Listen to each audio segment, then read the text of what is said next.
तो हम लोग रियल नंबर का दूसरा पार्ट स्टार्ट करते हैं।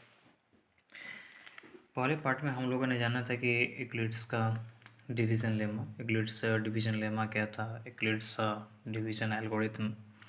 लेकिन बातें पूरी नहीं हो पाई थी क्योंकि वीडियो बहुत ज़्यादा लंबा होने पर भी अपलोड सही से हो नहीं पाता है और बहुत ज़्यादा परेशानियाँ होती हैं, तो इसलिए इसको पार्ट वाइज करने का मैंने निर्णय लिया।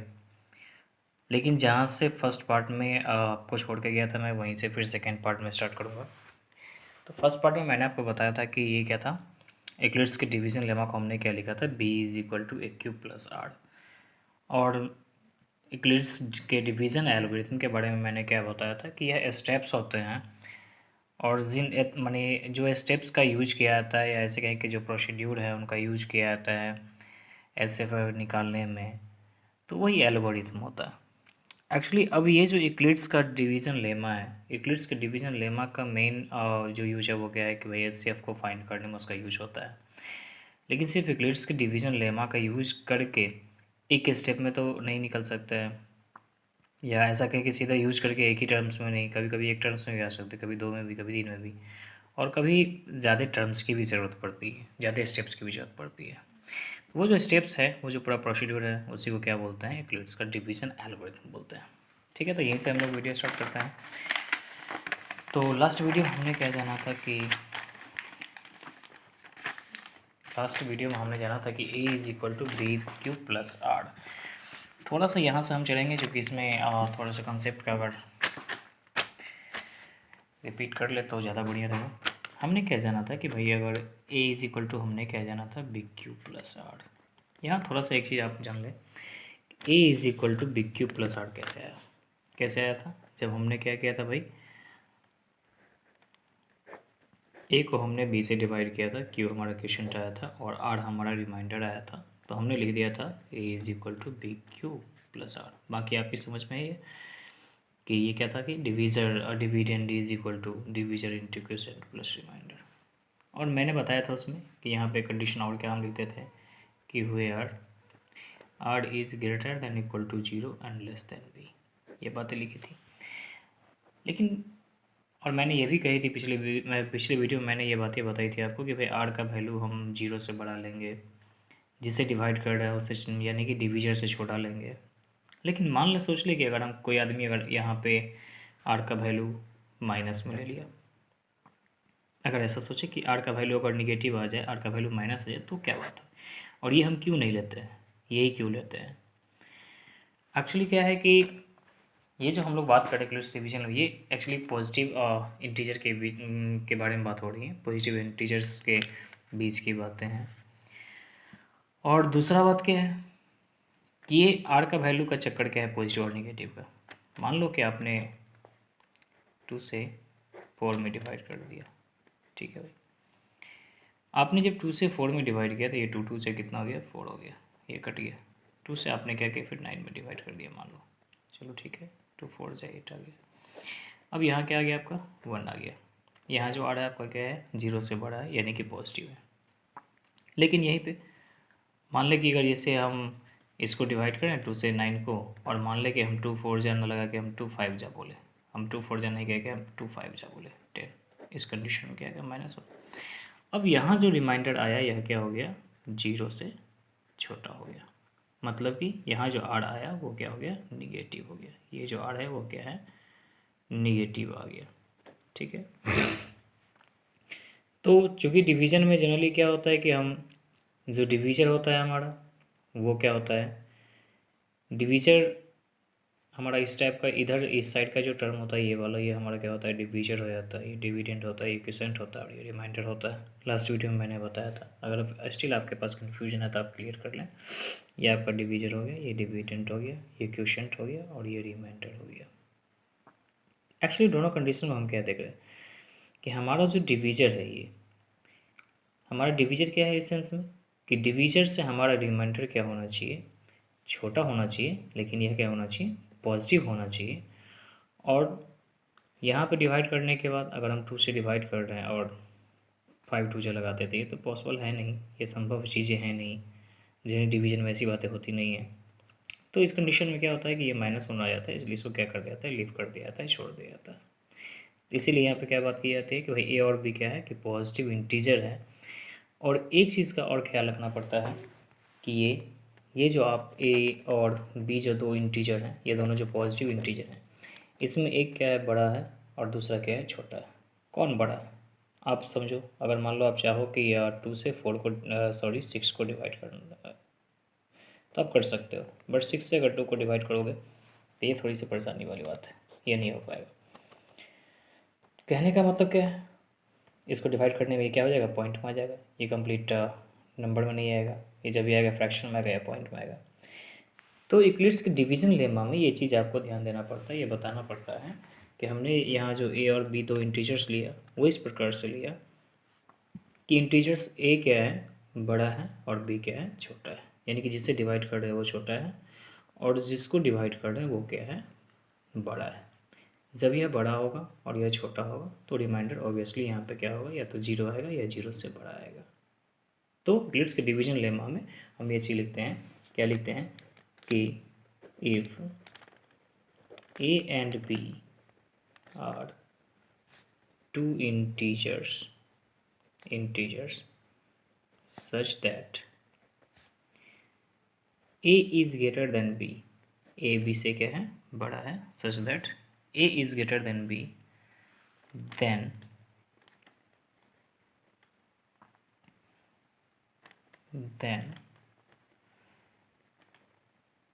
two integers q and r are obtained such that a is equal to big Q plus r, where r is greater than equal to 0 less than b या a। किससे डिवाइड कर रहे हैं हम, यहाँ किससे डिवाइड कर रहे हैं, हम किसको डिवाइड कर रहे हैं, बड़ा कौन सा हमारा है a है, इसको हम डिवाइड किससे कर रहे हैं b से, तो छोटा किससे होगा b से, जिससे डिवाइड करते हैं उससे छोटा होता है। ठीक है, अब हम उस वीडियो लास्ट वीडियो में बात करते हैं यूक्लिड्स के डिवीजन एल्गोरिथम की। एक्चुअली यूक्लिड्स का जो डिवीजन एल्गोरिथम है वो क्या है कि स्टेप्स है, मैंने बताया था आपको वह स्टेप्स है, ऐसा कहें कि वह एक प्रोसीड्यूर है नहीं जिसका यूज किया जाता है एचसीएफ वगैरह को निकालने के लिए। और तब तक या एक्चुअली हम इसको ऐसे भी कह सकते हैं कि यूक्लिड्स का जो डिवीजन एल्गोरिथम है वह क्या है, यूक्लिड्स के डिवीजन लेमा का रिपीटेड यूज है। और वो रिपीटेड यूज इस प्रकार से है, रिपीटेड यूज बोले या बोले कि स्टेप बाय स्टेप यूज है नहीं, और ये इस प्रकार से है तब तक इसका यूज होता है रहता है यूक्लिड्स के डिवीजन लेमा का जब तक कि रिमाइंडर जीरो नहीं आ जाए, जब तक कि लास्ट स्टेप में रिमाइंडर जीरो नहीं आ जाए। जहाँ पे रिमाइंडर जीरो आ जाता है वहीं पे स्टेप को क्या कर दिया जाता है, स्टॉप कर दिया जाता है, और उस स्टेप से पहले वाले स्टेप का जो रिमाइंडर होता है वही उसका एचसीएफ हो जाता है। चलिए ठीक है, इसको हम इलस्ट्रेट करके देखें। जैसे मान लें यूक्लिड्स डिवीजन एल्गोरिथम, जैसे मान लें कि हमारे पास दो नंबर है 267 और दूसरा नंबर है 126, ये दो नंबर है, इसका हमको एचसीएफ निकालना है। तो जनरली जो बड़ा होता है उसको हम यहाँ पे क्या लेते हैं, डिवीडेंड ले लेते हैं, और जो छोटा है उसको हम डिवीजर ले लेते हैं। तो इस प्रकार से हम इसको क्या लिख देते हैं, 267 इज इक्वल टू 126। यूक्लिड्स के डिवीजन लेमा का यूज कर रहे हैं। इसको आप क्लियर करने के लिए ऐसे भी लिख सकते हैं कि when 267 is divided by 126 then we get, उस समय हमें क्या क्या मिलता है, जब 126 से अगर हम डिवाइड करेंगे 267 को तो कितना, then we get 2 as quotient and remainder कितना आ जाएगा, डिवाइड करेंगे आप इसको, and 15 as a remainder. Then by Euclid's division lemma क्या हो जाएगा, अभी आपने पढ़ा जिसको डिवाइड किया जा रहा है 267 को डिवाइड किया जा रहा है तो ये यहाँ हो जाएगा, जिससे डिवाइड किया जा रहा है, किससे डिवाइड किया जा रहा है भाई, 126 से डिवाइड किया जा रहा है। क्वेश्चन कितना आ रहा है 2, रिमाइंडर कितना आ गया 15। अब ये चीज़ जो हमने यहाँ लिखा, ये चीज़ क्या है, ये यूक्लिड्स के डिवीजन लेमा का यूज किया हमने। ये जो लिखा हमने, ये किसके तहत लिखा, किस रूल के तहत लिखा, किस इक्वेशन के तहत लिखा, तो ये हम यूक्लिड्स के डिवीजन लेमा के अकॉर्डिंग लिखे हैं। यूक्लिड्स के डिवीजन लेमा में जो बातें कही गई हैं उसके अकॉर्डिंगली हमने ये स्टेप्स लिखा है। ठीक है, ये बातें क्लियर है कि ये स्टेप्स कैसे हैं। ये स्टेप्स हैं यूक्लिड्स के डिवीजन लेमा के अकॉर्डिंगली ये स्टेप्स लिखे गए हैं। अब मैंने क्या कहा कि यूक्लिड्स का डिवीजन एल्गोरिथम क्या है, तो यहाँ हम क्या करें, ये क्या हो गया आपका, ये हो गया स्टेप फर्स्ट। ठीक है, अब हम सेकेंड स्टेप की बात करें। ये जो स्टेप्स हम यूज कर रहे हैं, फर्स्ट स्टेप में ऐसा लिखा, फिर सेकेंड स्टेप में भी हम यूक्लिड्स के डिवीजन लेमा का यूज करेंगे, फिर थर्ड स्टेप में भी यूक्लिड्स के डिवीजन लेमा का यूज करेंगे, फिर फोर्थ स्टेप में भी करेंगे, और तब तक करते जाएंगे जब तक कि रिमाइंडर जीरो नहीं हो जाए। जिस स्टेप में जाकर रिमाइंडर जीरो हो जाएगा हमारा, उससे ठीक पहले वाले स्टेप का जो रिमाइंडर होगा वही हमारा एचसीएफ हो जाता है। तो इस प्रकार से यूक्लिड्स के डिवीजन लेमा का यूज जो किया जाता है वो एचसीएफ को फाइंड आउट करने के लिए किया जाता है, निकालने के लिए किया जाता है। तो एक रूल हुआ जिसका हमने यहाँ यूज कर रहा है। और एल्गोरिथम क्या हुआ, वो स्टेप्स हुए, वो प्रोसीड्यूर हुए, वो वेल डिफाइंड स्टेप्स हो गए। वेल डिफाइंड मतलब हमको पहले से पता है कि हमको करना क्या है। तो वेल डिफाइंड स्टेप्स हो गए जिनका हम यूज करते हैं एचसीएफ को फाइंड आउट करने के लिए, निकालने के लिए। ठीक है, तो अब इसका दूसरा स्टेप में हम चलें। तो दूसरे स्टेप में हम क्या करते हैं, यहाँ भी थोड़ा सा समझें। ये अगर आप समझ जाएंगे तो क्वेश्चंस को बनाने में आपको बहुत ज़्यादा आसानी होगा, क्योंकि यही स्टेप्स वहाँ भी रिपीट होने वाले हैं। 126 करना क्या है, आप जिसे डिवाइड कर रहे थे और आपका जो रिमाइंडर था, बस इसी को थोड़ा सा चेंज करना है। क्या करना है, अब देखो इसको आपको बड़ा इधर भेज देना है। इधर भेजोगे तो आप क्या करोगे भाई, इसको हटा देगा, ये इसकी जगह आ जाएगा, और ये बेचारा इसको हटा देगा, ये इसको रिप्लेस कर देगा, और ये इसको हटा देगा। चेंज कर दो आप, फिर ये कितना हो गया आपका 126। ठीक है, अब आप गौर से देख लो, 267 की जगह 126 आ गया। ठीक है, और मैंने क्या कहा कि ये जो है इसकी जगह पे आ जाएगा, तो चलो ठीक है, इसको लिख दिया इसकी जगह पे। अब आप इससे इसको क्या करो, डिवाइड कर दो। जब 15 से आप 126 को डिवाइड करते हो आप, तो कितना था भाई, आपका क्वेश्चन जो आएगा वो कितना आएगा, 8 आएगा, और रिमाइंडर कितना आएगा, 6 आएगा। ठीक है, ये तो क्लियर। यहाँ भी हमने क्या किया, ये जो यूज किया हमने वो क्या किया, यूक्लिड्स के डिवीजन लेमा का ही यूज किया। इसको हमने क्या किया, तो इससे डिवाइड किया। 100 याद करें, आप याद रखें कि इस टू जो इधर आता है वो ओरिजिनली क्या होता है, वो डिविडेंट होता है, यानी कि इसको डिवाइड करना है। इधर जो रहता है वो क्या होता है, डिवीजर होता है। ये क्या है यहाँ पे, क्यूसेंट, और ये क्या है यहाँ पे, रिमाइंडर है। तो क्या हो गया, dividend is equal to divisor into quotient plus remainder. और ये बातें किस में कही गई, यूक्लिड्स के डिवीजन लेमा में कही गई। तब 126 इधर है, तो 15 से इसको डिवाइड करेंगे, 8 क्यूसेंट आएगा और 6 रिमाइंडर आएगा। तो यहाँ यूक्लिड्स के डिवीजन लेमा का ही यूज है। ये सेकेंड स्टेप था। अब हम थर्ड स्टेप में देखें। थर्ड स्टेप में क्या होता है भाई, हमने क्या बोला, जो यहाँ है इसको इधर ले आएंगे इसकी जगह, और जो रिमाइंडर है वो यहाँ आ जाएगा। ठीक है, वही प्रोसेस अपनाते हैं। ये 15 यहाँ था, तो ये 15 कहाँ आ गया, यहाँ आ गया। ठीक है, और उसके बाद जो रिमाइंडर था आपका वो रिमाइंडर यहाँ आ गया। अब 6 से आप 15 को डिवाइड कर दें। जैसे ही 6 से 15 को आप डिवाइड करेंगे तो कितना आएगा, 6 2 12। तो यहाँ क्या हो गया, 6 2 12 प्लस कितना हो गया यहाँ 3। यहाँ भी क्या हो गया, dividend is equal to division into quotient plus remainder. यहाँ भी यूक्लिड्स के डिवीजन लेमा का यूज हो रहा है। बार बार यूक्लिड्स के डिवीजन लेमा का यूज हो रहा है हर स्टेप में, और ये तब तक होगा जब तक कि रिमाइंडर जीरो नहीं हो जाएगा। अब फिर हम अगला स्टेप में वही बात, ये जो आपका डिवीजर है, और ये आपका क्या है, रिमाइंडर है, और ये क्या है आपका डिविडेंड है। तो फिर ये इस तरफ आ जाएगा और रिमाइंडर इसका प्लेस ले लेगा। तो चलो आपको कर लो, ये क्या आंसर हो गया, स्टेप 4। 6 इजकल टू क्या आप लिख सकते हो, अब 3 यहाँ आ गया इसकी जगह। 3 से 6 को आपको डिवाइड करना है, कितना हो गया, 3 2 6।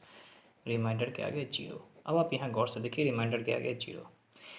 इन सभी में क्या है, यूक्लिड्स के डिवीजन लेमा का यूज है। अगर इस सभी स्टेप्स को हम गौर से देखेंगे तो यहाँ पे क्या है, वही हमने जो अभी लिख रखा है, A is equal to B Q plus R. यही फॉर्मेट सब में लगा हुआ है, यहाँ भी है, यहाँ भी है, यहाँ भी है, सब जगह यूक्लिड्स के डिवीजन लेमा का यूज हो रहा है। और ये जो स्टेप्स का हमने यूज किया, ये जो हम स्टेप्स लिखे हैं, स्टेप 1 स्टेप 2 स्टेप 3 स्टेप 4, ये सभी स्टेप्स जो हम यूज कर रहे हैं ये क्या है, वेल डिफाइंड स्टेप्स हैं। ये इसी प्रोसीड्यूर को, ये इसी पूरे प्रोसीड्यूर को क्या बोला जाता है, ये जो हो गया, ये क्या हो गया आपका यूक्लिड्स का डिवीजन एल्गोरिथम, इसको बोलते हैं यूक्लिड्स का डिवीजन एल्गोरिथम। आई थिंक कि आपका लेमा और एल्गोरिथम में जो कन्फ्यूजन है वो क्लियर हो गया होगा। अब इसका एचसीएफ, जिसका हमको क्या निकालना था भाई, हमें क्या निकालना था, एचसीएफ निकालना था किसका किसका, 267 और 126। तो एचसीएफ के लिए क्या मैंने बताया कि जिस स्टेप पे जीरो हो जाएगा, यानी कि यह प्रोसेस तब तक आपको करते रहना है जब तक कि आपको जीरो ना मिल जाए, रिमाइंडर आपका जीरो ना आ जाए। कभी कभी ये 2 स्टेप में भी हो जाएगा, कभी 3 स्टेप्स, कभी 4 स्टेप्स, कभी इससे भी ज़्यादा होंगे, 5, 6, 7, 8। तो ये स्टेप्स की संख्या बढ़ सकती है। बस याद यही रखना है कि जिस स्टेप में जाकर रिमाइंडर जीरो हो जाएगा, बस वहाँ पे जाकर हम क्या करेंगे, स्टॉप कर देंगे। और उस रिमाइंडर, जिस स्टेप में जाकर रिमाइंडर जीरो हो जाता है, उससे ठीक पहले वाले स्टेप के रिमाइंडर को देखेंगे। तो पहले वाले स्टेप्स का रिमाइंडर कितना हो गया आपका भाई, कितना है इसका स्टेप का रिमाइंडर आपका रिमाइंडर यहाँ पे 3। तो स्टेप्स का रिमाइंडर आपका कितना है, 3 है। तो यही आपका क्या हो जाएगा, एचसीएफ। तो एचसीएफ कितना हो गया, 3। तो हम यूक्लिड्स के डिवीज़न, ये जो हम यूक्लिड्स के डिवीज़न लेमा को भी पढ़े हैं, A is equal to B Q plus R, इसका हमने किस में यूज किया, इसका हमने यूज किया एचसीएफ को निकालने में। यानी कि ये बातें क्लियर हो गई, ये आपकी समझ में आ गई कि यूक्लिड्स के डिवीज़न लेमा का यूज हमने क्या किया, एचसीएफ को फाइंड आउट करने में किया, एचसीएफ को निकालने में किया। और ये जो प्रोसीड्योर है पूरा, इसी को क्या बोलते हैं, यूक्लिड्स का डिवीज़न एल्गोरिथम। तो आज का मेरा ये वीडियो यूक्लिड्स के डिवीज़न लेमा और डिवीज़न एल्गोरिथम पे ही था। क्योंकि फर्स्ट पार्ट में कुछ चीज़ें छूट गई थी, कुछ चीज़ें रह गई थी, वीडियो बहुत ज़्यादा लंबा हो गया था और ज़्यादा लंबे वीडियो को अपलोड करने में परेशानी होती है, तो मैंने सोचा कि चलो भाई इसको 2 पार्ट में कर दिया जाए। ये दूसरा पार्ट है। मैं आप सभी से उम्मीद करता हूँ कि फ़र्स्ट पार्ट देखने के बाद सेकेंड पार्ट ज़रूर ही देखें। और इसके बाद जो नेक्स्ट वीडियो आएगा वो आपका √2 इजी एनिडेशनल नंबर कैसे प्रूव करेंगे, √5 इजी एनिडेशनल नंबर कैसे प्रूव करेंगे, और उसी में हम लोग बात करेंगे नंबर सिस्टम के बारे में भी, नंबर के बारे में कि रेशनल नंबर क्या होता है, इरेशनल नंबर क्या होते हैं, √5 को कैसे प्रूव करना है, √2 को हम कैसे पहचानेंगे, रेशनल नंबर का क्या पहचान है, रेशनल नंबर का क्या पहचान है। हालांकि आपने 9 तक पढ़ रखा है, लेकिन उसके बारे में हम अगले वीडियो में जिक्र करेंगे। इस वीडियो में जिक्र करने का मेन पर्पस ये नहीं था कि अगले वीडियो में √2 से रिलेटेड बातें हमें पढ़नी है। तो अगर उस चीज़ को वहाँ क्लियर किया जाएगा तो √2, √3, √5 ये सब जो क्वेश्चंस हैं वो सीबीएसई में हर बार पूछा गया है और इम्पोर्टेंट क्वेश्चंस हैं। तो वहाँ अगर उन चीज़ों की जिक्र की जाएगी तो 100% कंसेप्ट क्लियर रहेगा, और कंसेप्ट क्लियर है तो सब कुछ क्लियर है। मैं आपके साथ एक चीज़ और साझा करना चाहता हूँ, आप जान लें इस चीज़ को, ये जो रियल नंबर है, इससे ये जो आपका रियल नंबर है, इससे बोर्ड में 6 मार्क्स का क्वेश्चन आता है। इससे बोर्ड में 6 मार्क्स का क्वेश्चन आता है और 1 मार्क्स प्रत्येक सेक्शन में, यानी कि सेट ए, सेट बी और सेट सी, तीनों सेट में एक एक क्वेश्चन कंपलसरी है कि रहना ही रहना है। ठीक है, तो उम्मीद करता हूँ मैं कि आप सभी इस वीडियो को देखें और अपना फीडबैक ज़रूर दें कि आपको अगर कहीं परेशानी हो रहा है, कोई समस्या हो रही है तो बताएं, ताकि आपका जो 10th का रिज़ल्ट है वो प्रभावित नहीं हो इस लॉकडाउन के कारण से। थैंक यू, बहुत बहुत धन्यवाद इस वीडियो को देखने के लिए, और अपने दोस्तों को भी शेयर करें ताकि उनका भी एजुकेशनल संबंधी जो भी प्रॉब्लम्स हैं, जो भी ऑब्स्टिकल्स आ रहे हैं, उनको दूर किया जा सके। उम्मीद करता हूँ कि ये वीडियो आपको अच्छा लगेगा और आपके कंसेप्ट्स को क्लियर करने में बहुत ही हेल्पफुल साबित होगा।